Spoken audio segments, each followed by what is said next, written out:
함께 볼 하나님의 말씀은 신약성경 마가복음 12장 28절로 34절까지 말씀입니다.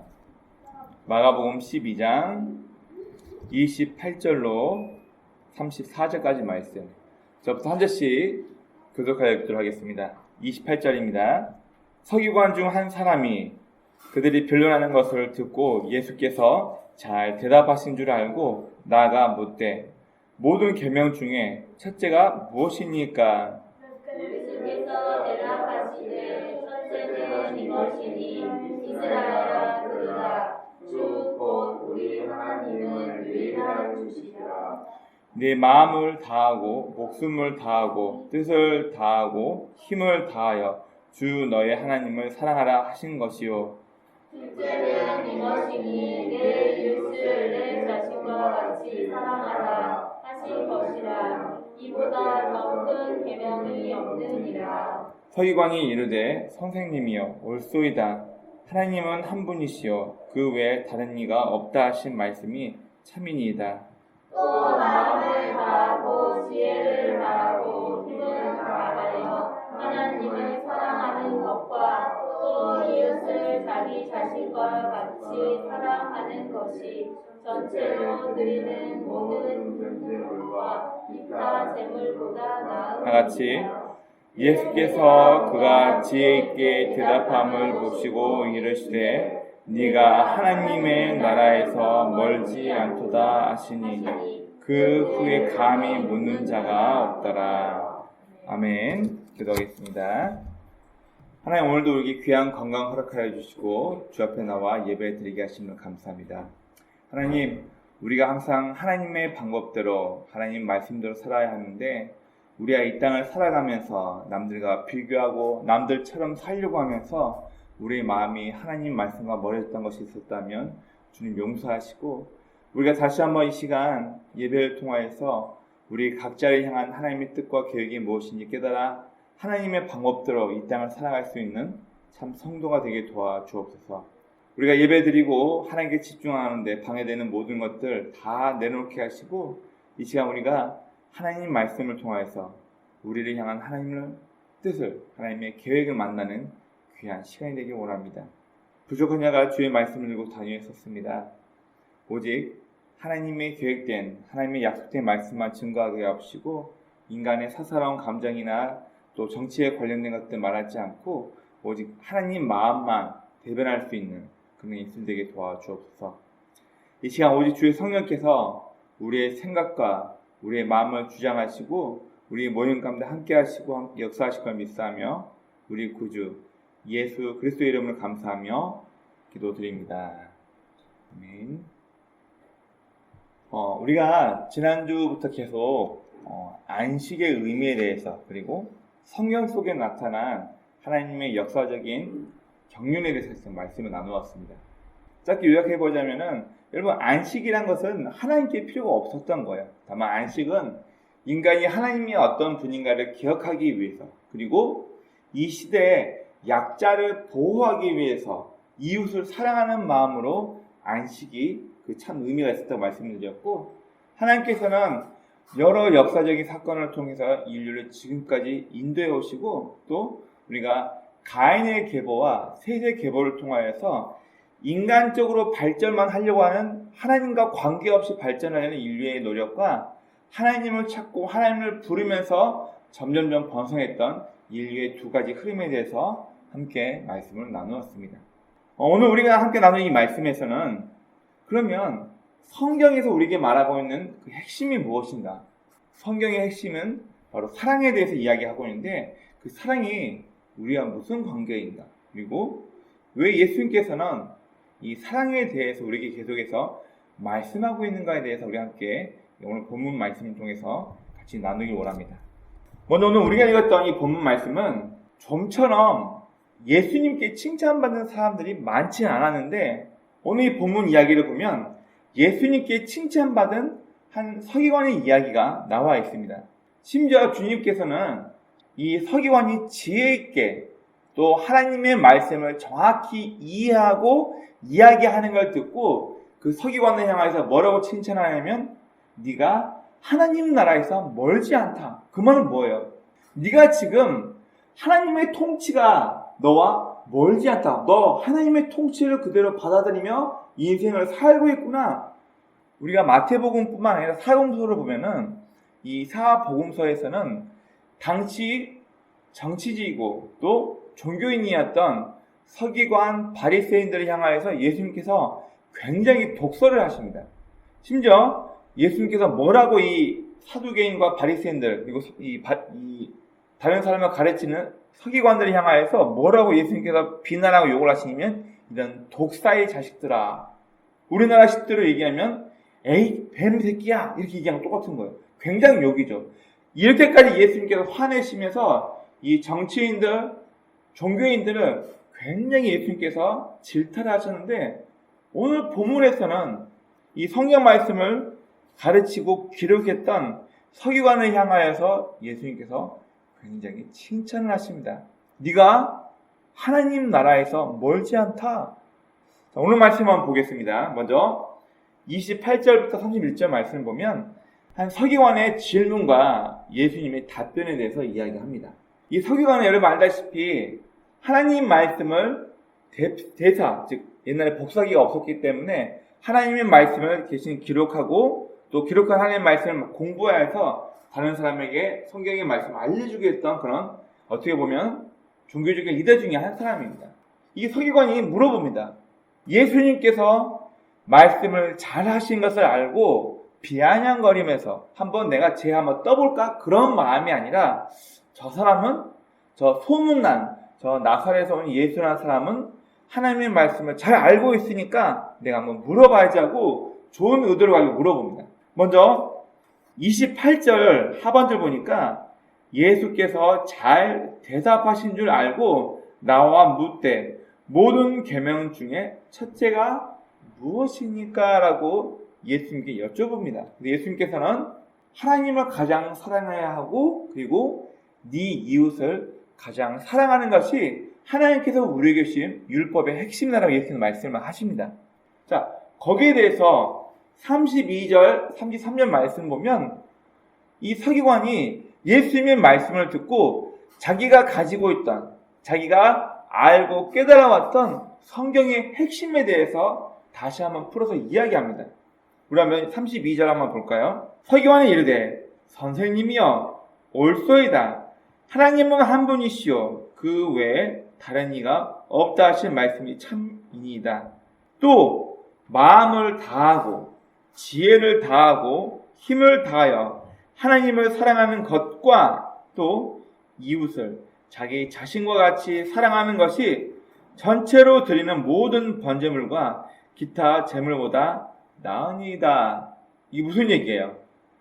수많은 신이 있는데 여호와 하나님의 한 분만 있는 것과 하나님을 사랑하는 것 이걸로 끝나는 것이 아니라 네 옆에 있는 네 이웃을 사랑하는 것이 성경에서 말하고 있는 가장 중요한 핵심이라는 것을 이 서기관은 명확하게 알고 예수님의 답변에 살을 붙여 이야기를 합니다. 내가 가지고 있는 모든 걸 다 예배로 드렸어요. 제물로 다 드렸어요.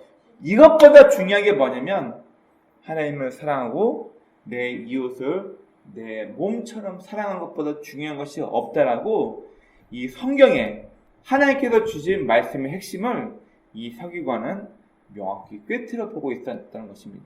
여기에 대해서 주님께서 칭찬을 하시죠. 제가 알기로는 예수님께 칭찬받은 서기관이 아마 이 사람 한 명이 아닐까 저는 그렇게 생각을 합니다.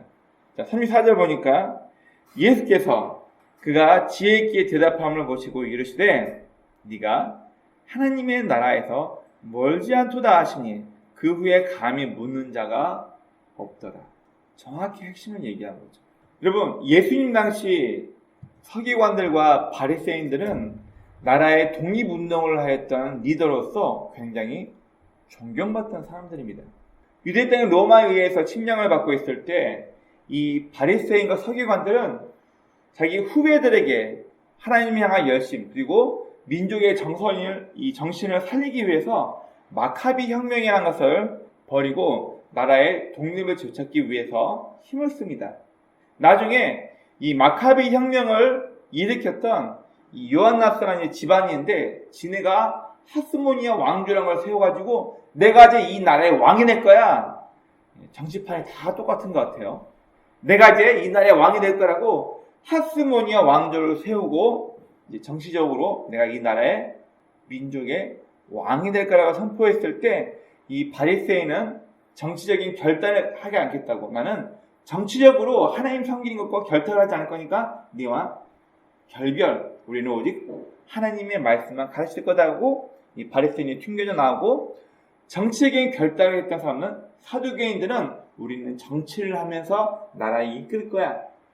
그리고 우리는 이도 저도 사람들 앞에 권력을 잡으려 하는 게 너무 싫다 해서 우리가 알고 있는 쿰나무 공동체 SNF는 정치적인 것도 싫고 사람들 앞에 보이는 것도 싫으니까 우리는 오직 하나님을 만나기 위해서 따로 외딴 광야로 나와서 집단 무리 생활을 하면서 말씀을 연구할 거야. SNF와 나누게 됩니다. 이들은 앞서 말씀드린 것처럼 나라의 독립을 위해서 또 하나님의 말씀을 더 잘 연구하고 백성들에게 가르치기 위해서 열심을 했던 사람들이기 때문에 이 당시, 예수님 당시에 이 서기관들과 바리새인들은 굉장히 존경받던 사람들이에요. 그런데 예수님이 오시고 나서 이들은 별로 좋지 못한 평을 받습니다. 이런 독사의 자식들아, 길가에다가 무덤을 파고 거기에 사람 시체를 집어넣고 평토장에서 사람들이 시체를 밟게 하고 있는 것들이 바로 니네들이다. 이렇게 예수님께서는 이 바리새인과 서기관들을 향하여 아주 크게 이들을 질타합니다. 지네도 청까지 못하면서 남들도 10배나 청까지 못하게끔 끌어내리는 존재가 바로 니네 바리새인들이다. 니네 종교인들이다. 니네 서기관들이다. 이렇게 예수님께서 분을 내며 이들을 향하여서 화를 내셨습니다. 그런데 유일하게 오늘 본문에 나와 있는 이 서기관은 예수님께 칭찬을 받죠. 다들 구약 성경에 있는 내용을 글자 그대로만 지키려고 했어요. 너 왜 이거 안 지켜? 너 왜 이거 안 해? 나는 이거 다 하고 있거든? 굉장히 야비하죠? 나는 이렇게 하고 있는데 네가 못하니까 그 사람이 향하여 질타를 합니다. 마치 지가 재판관이라도 되는 것처럼. 그러나 성경에 나와 있는 내용은 이 성경을 가지고 누굴 질책하고 그런 내용으로 우리 만들어진 게 아니라 이 성경에 담겨진 하나님의 뜻과 하나님의 마음이 무엇인지를 이해하라고 우리에게 주셨는데, 당시 종교인들은 하나님의 마음은 다 잊어버리고 하나님의 중심이 무엇인지는 다 관가해버리고 이 성경 말씀을 자기는 지켰으니까 지키지 못하는 사람에 하여 질타하고, 나는 이만큼 성경 말씀 지키고 사니까 우쭐해 보이고. 여러분, 마태복음 23장 한번 보겠습니다. 마태복음 23장 23절입니다. 여러분, 특별히 이 마태복음 23장은요, 예수님께서 서기관과 바리새인들을 향하여서 분이 나서 이들을 질책하고 화내면서 이들을 책망한 내용에 대해서 쭉 나와 있는 말씀 자체가 마태복음 23장의 전체적인 내용이에요. 여기서 23절에 예수님께서 뭐라고 말씀하시냐면, 화 있을진저 외식하는 서기관들과 바리새인들이여, 너희가 박하와 회양과 근처에 11조는 들이되 율법에 더 중한 바 정의와 긍휼과 믿음은 버렸도다. 그러나 이것도 행하고 저것도 버리지 말아야 할 것이니라. 하나님을 섬기니까, 내가 하나님을 모시고 있으니까 11조도 드리고 헌금도 드리고 내 정성을 다해서 예물로 드리는데, 중요한 건 이보다 더 중요한 걸 다 빼먹고 물질적으로 겉으로 보이는 것만 종교인 행사만 하고 있는 너희를 향하여서 예수님께서 말씀하신 거예요. 율법에 더 중요한 것을 너희가 버리고 있다고 얘기하는 거예요. 여러분, 율법을 10가지 요약하면 뭐가 되죠? 근데 그게 십계명이에요. 그 십계명을 반반 나눠서 요약하면 또 어떻게 되죠? 첫째는 하나님을 공경하고 하나님을 사랑하는 것이 되고, 나머지 절반은 네 이웃에 가서 훔치지 않고 악행을 하지 않고 거짓증을 하지 않고 이웃의 것을 뺏지 않으면. 무슨 말이에요? 1번부터 4계명까지는 하나님과 인간의 관계를 향해서 하나님을 사랑해야 된다는 내용에 대해서 요약이 되는 거고, 나머지 5부터 10계명까지는 옆으로 사람과 사랑 관계에 있어서 사람이 사이를 더 사랑하고 서로 품을 수 있는 내용으로 사랑을, 내 옆 이웃 사람을 사랑할 수 있는 내용으로 10계명을 요약할 수 있는 것입니다. 여러분, 우리가 이 모세오경, 창세기, 출애굽기, 레위기, 민수기를 그리고 신명기까지를 쭉 보면은 율법의 핵심은 단 하나예요. 약자 보호법이에요. 강자로부터 힘있는 사람이 약자를 힘들게 할 수 있고, 약자의 삶을 움켜쥐고 흔들려고 할 때 연약한 자를 보호하기 위해서 이 십계명을 더욱더 세분화해서 이스라엘 민족이 지키게 했는데, 그 전반적인 내용이 전부 다 약자 보호법입니다. 그럼 레위기 19장 보면은 심지어 장애인을 향하여서 네가 그들을 보호하고 배려하는 내용으로 장애인들을 향하여 길을 만들고 난간을 만들어서 다리 저는 자나 눈 못 보는 자들이 밑으로 떨어지지 않도록 장애인을 사랑하고 보호하기 위한 법까지 하나님께서 다 제정해서 만드십니다. 이게 뭐예요? 이스라엘 율법은 철저하게 약자 보호법입니다. 이런 성경에 나와 있는 하나님의 뜻과 의도는 생각하지도 않고 우리 바리새인들이나 이제 서기관들이 이런 하나님의 뜻과 마음을 무시한 채 종교적인 열심만 하고 있어요. 종교적으로 예물만 드리고 종교 활동을 열심히 하면서 남들 앞에 거룩한 척하고 있습니다. 하나님 보시기 어떨까요? 가증한 거죠. 내 옆에 있는 누군가의 부족함과 연약함을 용납하지 못하면서 비난만 하고 있어요. 마치 내가 재판장이냐. 다 평가하고 판단하고 나는 이만큼 하고 있는데 넌 이거밖에 못해? 얼마나 미련하고 어리석은 처사입니까? 바로 그 당시에 종교인들, 오늘 말씀 나와 있는 이 바리새인과 서기관들이 이렇게 하나님께서 우리께 주신 성경의 핵심, 율법의 핵심, 하나님 사랑, 이웃을 사랑하는 내용의 중심을 모른 채 종교적인 마음으로만 열심을 내고 있던 때에 예수님께서 그 핵심이 무엇인지 가르치면서 이 서기관과 바리새인들을 질타하는 내용입니다. 성경학자들은 우리가 알고 있는 구약 성경 전체가 과거의 모세 때, 사무엘 때, 아니면 열왕기 때 선지자들 통해서 완벽하게 완성되었다고 얘기하지 않습니다. 무슨 얘기냐면은 포로기를 지내면서 우리 민족이 다시 한번 나라를 되찾아야 할 당위성에 대해서 민족 정신을 고치게 하기 위해서 성경의 어떤 부분에서는 후대 포로기 시대 때 우리가 하나님의 말씀을 몰랐기 때문에 하나님 말씀을 잘못 이해했기 때문에 우리가 지금 나라를 빼앗기고 바벨론의 포로로 와 있다.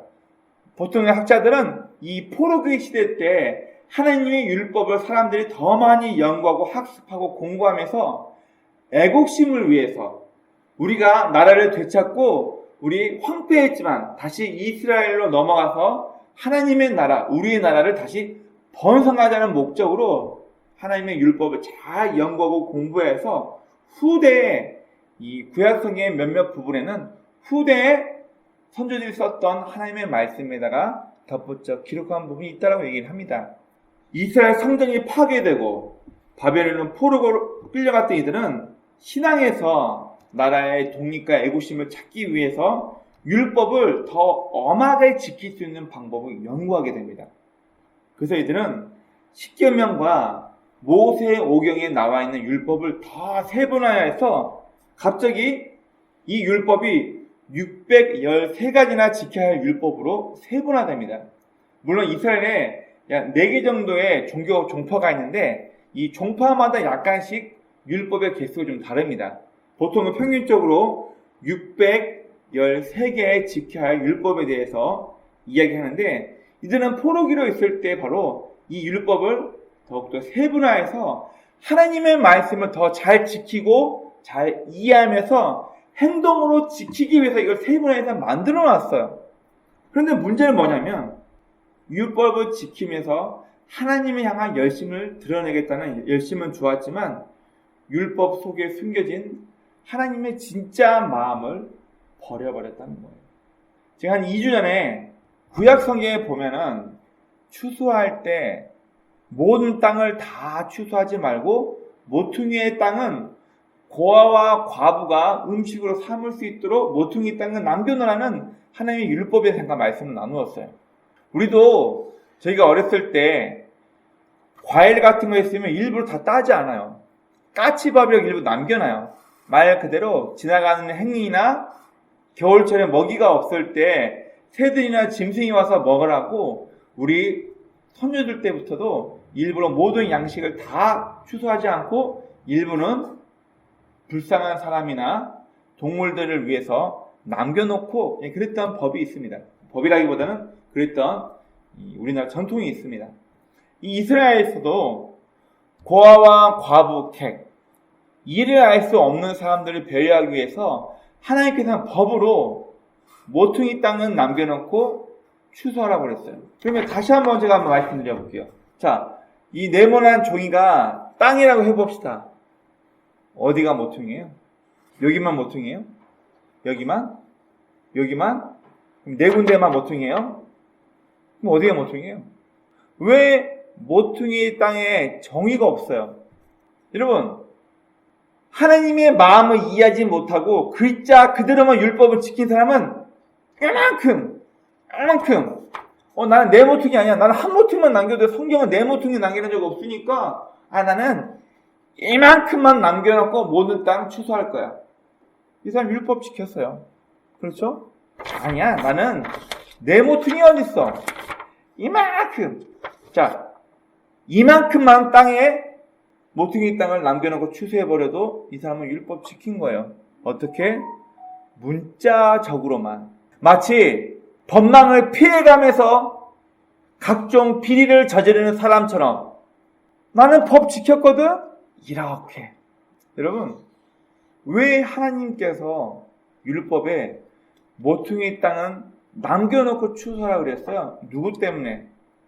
당대 힘없던 약자였던 일할 수 없었던 고아와 과부와 외국에서 와서 정착하지 못한 불쌍한 객을 위해서 이들이 힘겹게 인생을 살고 있기 때문에 이들을 보호하고 이들의 필요를 채워주기 위해서 니네가 모든 땅을 다 추수하지 말고 모퉁이 땅은 남겨놓으라 그랬어요. 그러면 이만큼 모퉁이 땅 남긴 사람하고 이만큼 모퉁이 땅 남긴 사람 그리고 이만큼 내 모퉁이를 다 남긴 사람 중에서 누가 하나님의 마음을 알고 율법을 행한 사람이에요? 누가? 네. 많이 남긴 사람이 율법에 있는 하나님의 마음과 뜻이 무엇인지를 알고 모퉁이 땅을 많이 남겼겠죠.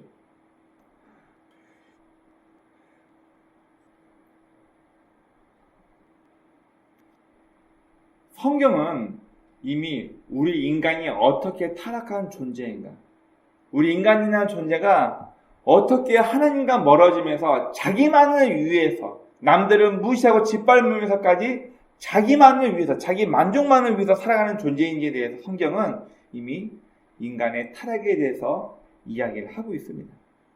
하지만 명확히 하나님은 우리에게, 특별히 성도들에게 어떤 마음의 태도와 자세를 갖고 이 땅을 살아갈지에 대해서 우리에게 명령하고 계십니다. 로마서 13장 8절부터 9절 말씀을 보면 율법을 지킨다는 것은 결국 네 이웃을 사랑하는 것이다 라고 얘기를 해요.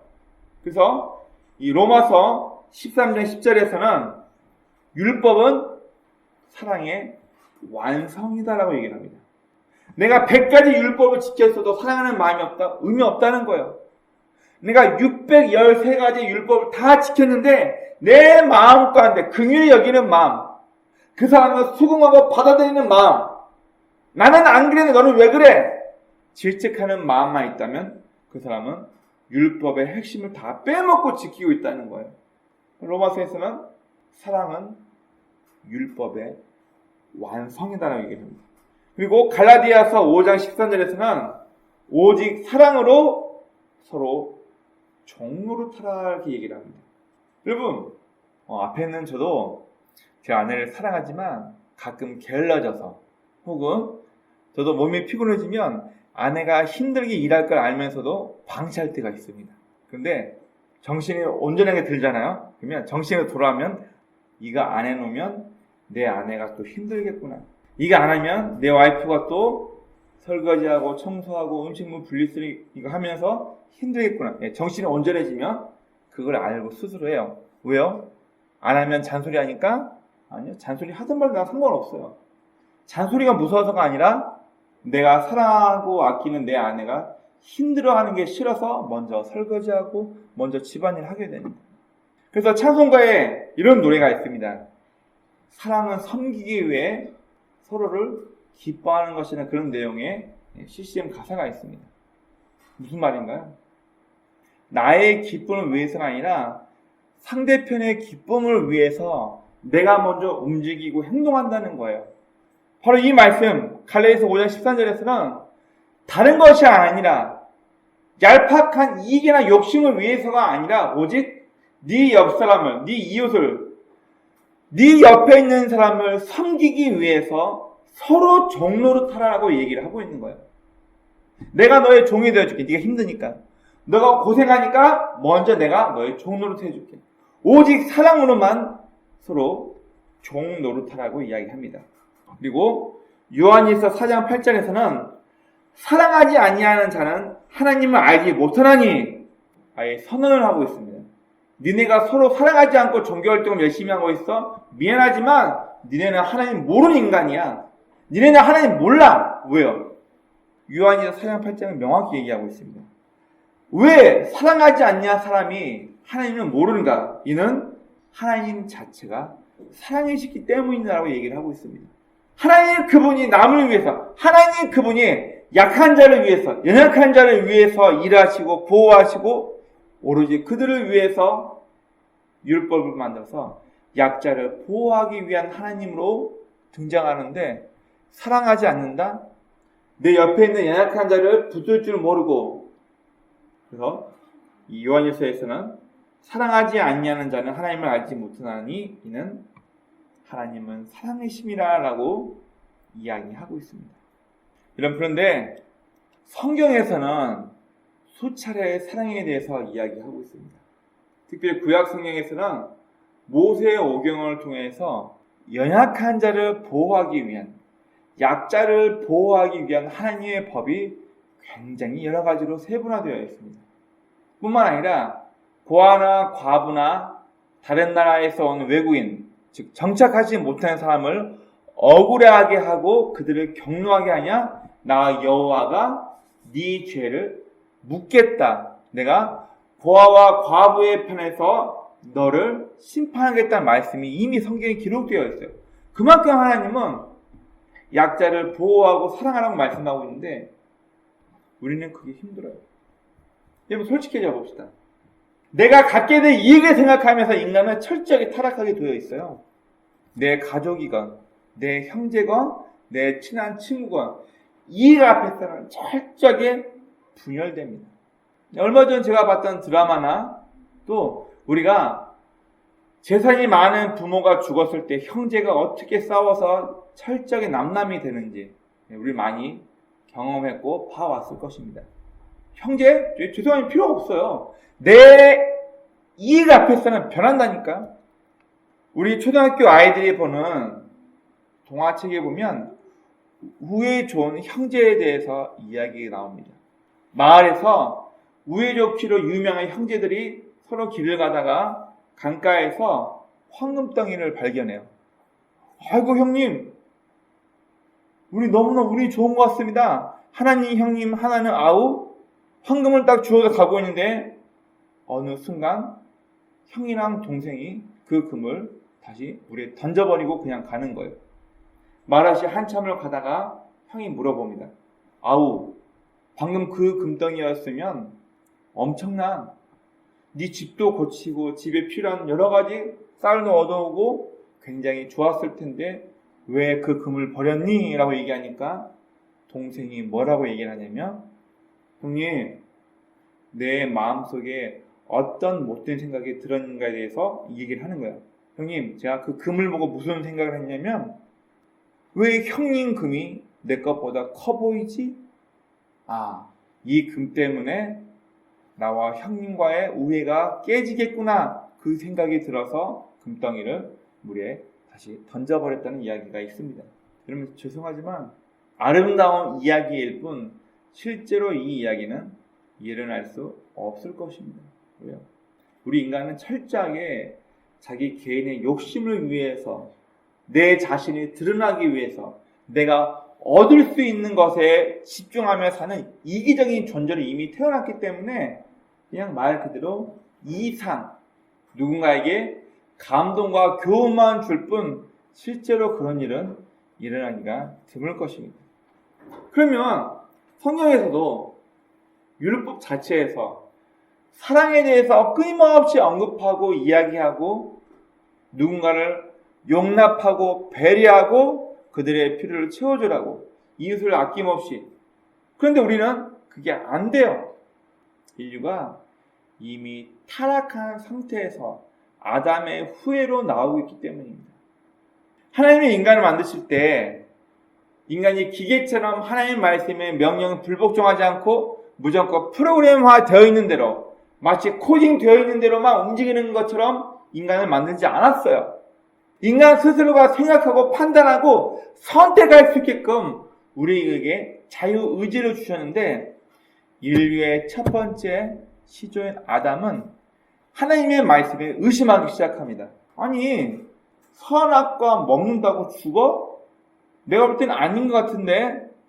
뱀이 와서 아니야, 먹어도 죽지 않는데 니네 그거 먹으면 눈이 밝아져서 하나님처럼 사리 분별을 할 수 있는 지혜로운 사람이 되니까 하나님이 그거 막으시려고 니네 먹지 말라 그랬어. 듣고 보니 그러네. 하와가 이렇게 보니까 보암직하고 먹음직스럽고 지혜롭게 할 만큼 탐스러워 보이더래. 이거 먹을까? 하나님과 했던 약속은 까맣게 잊어버리고 하나님을 더 이상 신뢰하지 못하고 인간은 선악과를 따먹게 되고, 그 다음부터 인간은 하나님을 멸시하며 내 욕심만을 위해서, 내가 얻을 수 있는 것만을 위해서 인간은 점점 타락하며 그렇게 분열되고 타락한 역사가 계속 시작됩니다. 사진하는 사람들 중에서 되게 명예로운 사진상이 뭐냐면 퓰리처 상이라는 게 있어요. 그런데 여러분, 그 유명한 퓰리처 상의 사진의 대부분이 뭐냐면 인류의 잔혹사에 대해서 이야기하고 있습니다. 여러분, 우리 멀지 않게 지금 우크라이나와 러시아가 지금 전쟁하고 있죠. 왜 전쟁하고 있어요? 자기 국가가 가져갈 수 있는 이익과 패권을 잡기 위해서 병원에 폭탄 던지고, 사람들이, 민간인이 많이 있는 물류창고 쇼핑몰에다가 미사일 던지고. 왜요? 니네가 죽던 말던, 어린애가 숨 못 쉬어 죽고 파편에 맞아 죽고 필요 없다는 거예요. 내가 얻을 이익만을 위해서. 여러분, 인류에게 글로 쓰여진 역사라는 흔적이 남긴 시대부터 인류는 계속해서 이기적으로 누군가를 죽이고 학살하면서 자기의 이익만을 위해서 살아오며 수많은 전쟁을 인류는 해오고 있습니다. 지금도 소리만 없을 뿐, 물리적인 힘만 없을 뿐. 똑같죠. 왜 미국에서 금리 올리면 우리가 이렇게 벌벌 떨어야 돼요? 이미 화폐 가치가 무기화 되었기 때문이에요. 왜 갑자기 빵값이 40% 오르고 기름값이 오르고 왜 그러나요? 무기화 된 거죠. 이처럼 우리 인류는 이미 타락해버린, 하나님의 말씀을 듣지 않는, 원래 인류는 하야 네시마, 하야 살아서 네시마, 하나님의 음성을 듣는 생명, 하나님의 음성을 들으며 사는 존재로 만들어진 게 우리 인류인데, 인류는 더 이상 하나님의 말씀을 정교화하며 터부시하며 무시하고 내 욕구만을 위해서, 내 욕심만을 위해서 누군가를 빼앗고 속이고 학살하고 죽이면서 지금까지 오고 있는 게 우리 인류의 현 시점입니다. 우리는 이미 타락한 본성을 가지고 태어나기 때문에 우리는 하나님 말씀대로 누군가를 사랑하며 살기가 참 어렵습니다. 여러분, 그리고 요한복음에 보면 예수님께서 그런 이야기를 하십니다. 제자들을 향하여서 내가 너희에게 새 계명을 주노니 서로 사랑하라. 내가 너희를 사랑한 것처럼 너희도 서로 사랑하라고 말씀하십니다. 그런데 여러분, 이 말씀이 왜 어렵냐고요? 원어 성경으로 보니까 너희가 서로 사랑하라는 에로솔도 아니고 필레오도 아니고 아가페라는 단어가 쓰여 있어요. 이 말은 뭐예요? 조건 없이 사랑하다 그 뜻이에요. 예수님께서 부활하시고 난 이후 베드로를 찾아가십니다. 그리고 베드로에게 1대1로 물어보십니다. 너 나 3번 부인했지? 나도 너 3번 물어볼 거야. 요한의 아들 시몬아, 베드로의 원 이름이에요. 요한의 아들, 네 신분이 뭐냐? 너는 요한의 아들 시몬이다. 너 다른 사람들보다 나를 더 사랑하느냐? 너 사람들과 비교하지 않고 나를 아가페할 수 있냐? 조건 없이 나를 사랑할 수 있냐라고 물어봤을 때 베드로는 뭐라 얘기하냐면 내가 주를 사랑하는 줄 주께서 아신다라고 얘기할 때 그 사랑이 뭐냐면 나는 당신의 필레요. 조건부로 당신을 사랑할 수밖에 없습니다라고 얘기를 하는 거예요. 예수님께서 3번째 물어보시고 베드로도 3번째 대답할 때 정직하게 베드로가 나는 당신을 아가페할 수 없습니다. 나는 당신을 단지 필레어할 수밖에 없습니다. 이렇게 얘기를 해요. 오늘 성경 보니까. 여러분 결국 예수님께서 너희가 서로 사랑하라 하는 이 말씀은 인간의 타락한 본성으로는 불가능한 사건이에요. 인간은 누구나 조건부로 사랑하는 거예요. 조건부로. 내가 원하니까. 내가 간직하는 거 있으니까. 내가 이익이. 내가. 모든 게 나에게만 집중되었을 때, 그게 만족이 있을 때, 그때 비로소 인간은 필레오, 조건부로 사랑할 수 있다고 얘기를 하지만 예수님께서 너희가 서로 사랑하라고 말씀하실 때는 인간의 기본적인 감정으로는 이미 불가능하다는 거예요. 인간이 이미 타락한 존재로 태어났고 우리는 조건 없이 누군가를 사랑할 수 있는 아가페 마음을 간직하고 있지 않고 필레오, 조건적으로만 누군가를 선별해서 사랑할 수 있는 마음이 있기 때문에 불가능하다는 거예요. 그럼 결국 서로 사랑하라는 예수님의 말씀은 이기적인 인간의 본성을 날마다 거스리며 싸우며 이 하나님의 말씀으로 나 자신을 매일매일 갈고 닦으며 훈련하라는 말씀이란 것과 똑같은 거예요. 네 인간의 본성으로는 불가능하니까 네가 아가페할 수 있도록 내가 너에게 준 사랑을 생각하면서 조건 없이 너도 다른 누군가에게 나에게 받은 사랑을 줘라고 주님은 우리에게 말씀하고 있는 것입니다. 여러분 우리가 알고 있는 고린도전서 13장은 사랑장, 사랑에 대해서 이야기하고 있습니다. 사랑은 언제나 오래 참고 사랑은 언제나 온유하며 사랑은 시기하지 않으며 자랑도 교만도 하지 않고 사랑은 투기하지 않으며 사랑은 모든 것을 참고 인내하고 견디며 이렇게 얘기합니다. 이게 가능해요? 여러분 어떻게 생각하면 고린도전서 13장에서 이야기하고 있는 사랑에 대한 내용들은 이상적입니다. 이상향. 실제로는 그렇게 하기는 힘들고 이게 사랑일 거야. 이상적으로 생각합니다. 여러분 이기적인 인간의 본능을 가지고는 이 고린도전서 13장에 나와 있는 사랑에 대한 부분들을 우리는 지킬 수가 없습니다. 본능적으로 타락한 본능을 가지고는 우리 인간의 마음으로는 사랑을 지킬 수 없다는 얘기예요. 그래서 우리는 연단되어지고 영화되기 전에 성화가 먼저 되어야지만 주님 만날 때 영화될 수 있는 것입니다. 지금 무슨 얘기냐면은 우리는 다 죄인입니다. 이사야 53장 말씀 보면 우리는 다 양 같아서 그릇 행하여 다 각기 제 길로 갔거늘. 여기서 말하는 양은 아주 온순하고 털이 복실복실 깨끗한 양을 말한 게 아니라 양 시력이 얼마나 나쁜 줄 아세요? 1m나 1.5m 앞만 보고 그 이상을 보지를 못하는 거예요. 그래서 해마다 이스라엘 목동들이 무슨 얘기를 하냐면은 태양이 높이 떠 있을 때 이스라엘 가보니 고도가 높다 보니까 그늘이 진짜 새카맣게 보여요. 무리에서 이탈한 양이 1.5m 앞을 못 보고 가다가 낭떠러지로 떨어져 죽는 사고가 매일 굉장히 많대요. 그래서 양치기들은 양이 자기 앞에 있는 다른 무리의 양의 냄새만 맡고 갈 수 있도록 계속 몽댕이나 막대기로 툭툭툭 치면서 낭떠러지로 가지 못하게 막는데요. 냅두면은 그냥 지가 가다가 거기 곤두박질해서 그냥 죽는데요. 이게 양들이래요. 바로 이사야서 53장에 나와 있는 이 양은 깨끗하고 온순한 양을 말한 게 아니라 눈이 어두워서 앞으로 내가 가야 할 길이 어딘지도 모르고 가다가 처박혀 죽는 불쌍한 미련한 앞 못 보는 그런 양을 두고 니네 인간들이 이 양과 똑같다라고 비유하며 말씀하고 있는 거예요. 너희는 다 양 같아서 그릇 행하여 각기 제 길로 갔거늘 자기 마음대로 지가 가고 싶은 쪽 다 가버렸다는 거예요. 하나님의 말씀을 듣지 않은 채. 그 앞에는 뭐가 있는지 아무도 몰라요.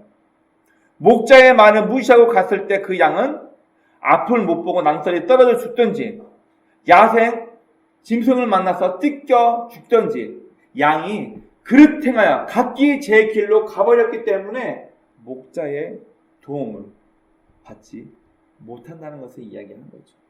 고린도서 13장은 사람이 천사의 말을 한대요. 기적을 일으키고요. 남을 구제하고 희생한다 하여도 그 속에 사랑이 없으면 울리는 꽹과리요 징이다. 아무 의미 없다라고 이야기하고 있습니다. 우리가 믿고 따르는 예수님 그리고 성경에서 무엇을 거듭해서 우리에게 이야기하고 있는지 우리는 명확히 알고 이해해야 합니다. 물론 구약 성경에서는 율법에 대해서 역사서에 대해서 그리고 선지자들을 통한 예언서 인간을 향한 칭찬과 질타 물론 이런 것들이 다 섞여 있습니다. 하지만 율법의 핵심을 우리가 요약해서 보면 우리가 흔히 말하는 십계명 이걸 좀 더 정확하게 세분화해서 가장 확실하게 이걸 구분한다면 하나님을 공경하고 사랑하는 사람의 자세에 대해서 두 번째로 사람이 이웃을 내 옆에 있는 사람을 아끼고 사랑하며 하나님의 방법대로 살아갈 수 있는 방법에 대해서 우리에게 이야기하고 있습니다. 우리의 타락한 본성은 하나님께서 우리에게 주신 중요한 계명 하나님을 사랑하라 네 이웃을 내 몸과 같이 사랑하라는 이 말씀을 우리는 지키지 않습니다. 우리의 타락한 본성 자체가 우리에게 신앙이 필요하고 교회라는 곳에 모여서 누군가 때로는 싸움도 일으키고 갈등을 통해서 그 사람을 용납하고 그래 네 입장에는 그럴 수 있겠구나 이해하고 관용을 베푸는 마음이 없이는 우리는 절대로 하나님께서 우리에게 주신 사랑을 이해할 수도 또 그것을 실천하고 지킬 수도 없습니다. 타락한 인간의 본성이 하나님 사랑, 이웃 사랑을 지키지 않기 때문에 받아들이지 않기 때문에 우리는 날마다 자신을 복종시켜서 하나님의 마음을 품기 위해서 내 자신을 날마다 죽이는 연습을 해야 합니다. 여러분 칭의, 성화, 영화 여러분 칭의라는 말은 말 그대로 너희들은 더 이상 니네들은 더 이상 죄인이 아니라 내 아들 예수의 피로 말미암아 죄를 씻어주고 죄가 있지만 죄가 없다라고 내가 인식하고 너희를 품었어. 칭의, 의롭다고 너희를 불렀어. 여러분 그걸로 끝난 게 아니랬죠. 이미 우리는 예수의 피로 예수를 믿음으로 말미암아 죄의 용서함을 받았지만 우리는 여전히 악한 본성을 가지고 태어났기 때문에 악한 본성이 없어진 게 아니랬어요. 그래서 고린도전서에는 명확히 우리 얘기하고 있습니다. 너희가 왕같은 족속이요 하나님의 택한 족속이니 이렇게 얘기해놓고 그 밑에 뭐라고 말하고 있냐면 이는 예수님께서 우리의 본성의 더러운 죄악을 사하여 주심이 아니라 우리가 하나님을 향하여서 점점 나아간다 그렇게 얘기를 하고 있어요. 무슨 얘기냐면 성화에 대해서 얘기하고 있습니다. 여전히 악한 타락한 본성을 가지고 있지만 이 악한 본성을 눌러가며 하나님의 뜻이 무엇인지 하나님께서 나에게 말씀하신 인간다운 법이 무엇인가를 계속 노력하면서 이걸 향하여서 점점 변하고 깎이고 계속 바뀐다는 것을 얘기하는 거예요. 이걸 바로 성화라고 합니다. 여러분 성화의 과정 없이는 그 사람의 구원을 말할 수가 없어요.